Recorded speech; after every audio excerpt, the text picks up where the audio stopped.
Hello, my name is Imad About and I'm professor at the University of Aix-Marseille.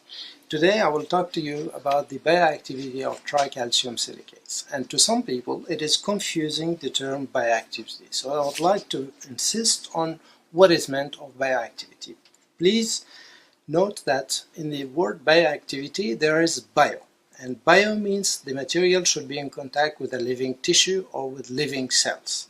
So this means that while long time before we used to accept that the material be not toxic or well tolerated, now we will want the material to be bioactive. Bioactive means what? Means it interacts with the target tissue and it induces specific functions. And these specific functions will depend on the target tissue that we will consider. So if we are, for example, considering a restorative material, the target tissue to be considered is the dental pulp.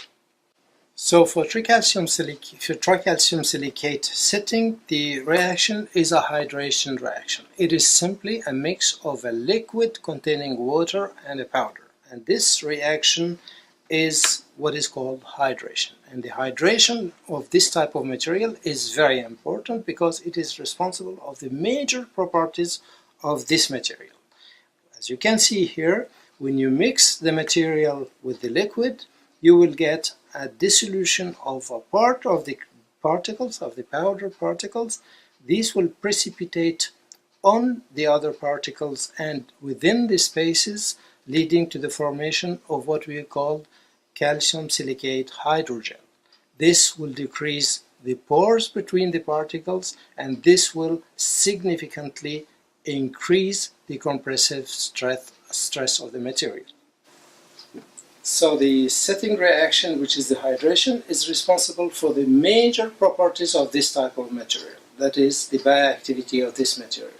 And what we see here is the compressive strength of Biodentine as compared to ProRoot MTA and to Fusionine. And as you can notice, simply 1 hour after setting, the compressive strength is comparable to that of Fusionine and it is much higher, of course, to that of ProRoot MTA.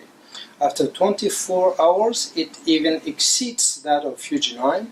And most importantly, what you see here at the end is that after 28 days, the compressive strength of Biodentine is equivalent to that of the natural dentine. And this is very important in clinic because this means that you can cut, shape, and reshape Biodentine in the same way as you will do with dentin. And this information is very important because it means that you can apply Biodentine as a bulk restorative material, even to replace the enamel, and afterwards you can reshape it and cover it with a composite resin material. The other important information to know about this setting reaction is the type of chemicals that are produced after setting. And the one you see in green, the hydroxyl ions, are responsible for the antibacterial activity of this material because it has an alkaline pH. And the other one that you see in red, calcium hydroxide, is responsible for the production of the dentin bridge because you know calcium hydroxide, when applied directly onto the pulp, it induces dentin bridge formation. So the alkaline pH, which is produced after setting, is responsible for the antibacterial effects of Biodentine. And this is what you see here, where when you apply Biodentine on different bacterial strains, you notice that there is an inhibition of the growth of all these bacteria, and this inhibition is much higher with Biodentine than it is with MTA or glass ionomer cement. In the same way, when there is a decrease of this inflammation and the production of calcium hydroxide, this will lead to the production and the synthesis of dentin in the form of dentin bridge. This is what you see here in the human pulps after 6 months of pulp capping, and you notice that Biodentine, in the same way as MTA, it reproduced a dentin bridge in 6 weeks. And when you evaluate the inflammatory reaction within the pulp, we notice that the hard tissue, first of all, is continuous in most of the cases, and at the same time we have very slight inflammatory reaction.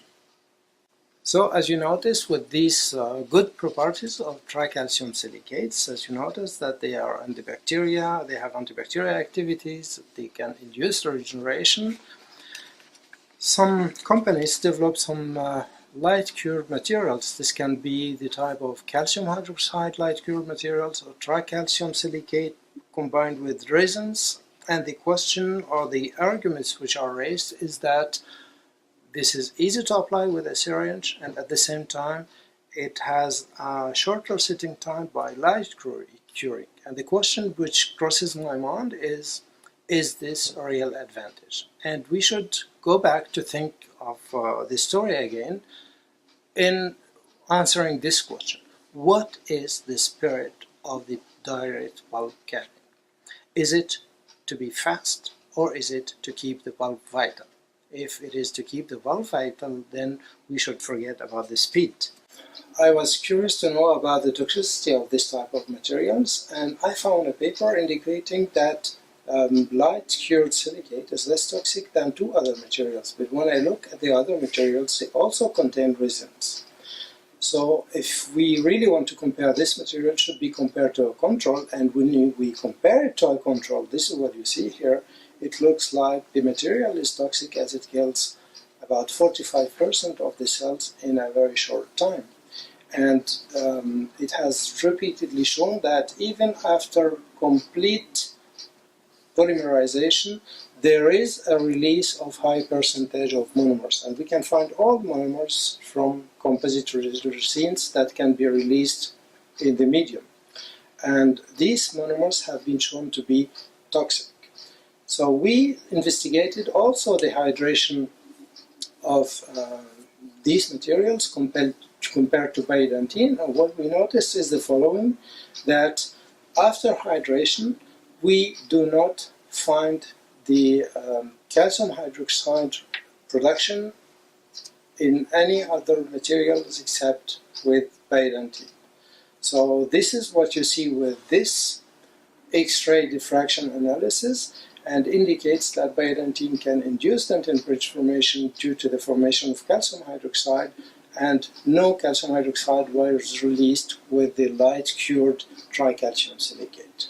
So guys, long time ago, already in 2009, I wrote a book chapter as you can see here, and the conclusion of this book chapter about resin-based material is that they cannot be recommended for direct pulp capping. So when you have the choice and when you decide, please think it over, that you will need a bioactive material to keep the pulp vital, and if you use a resin-based material, there is a high risk that you will kill your pulp, and this is really not the spirit of the vital pulp therapy. Thank you.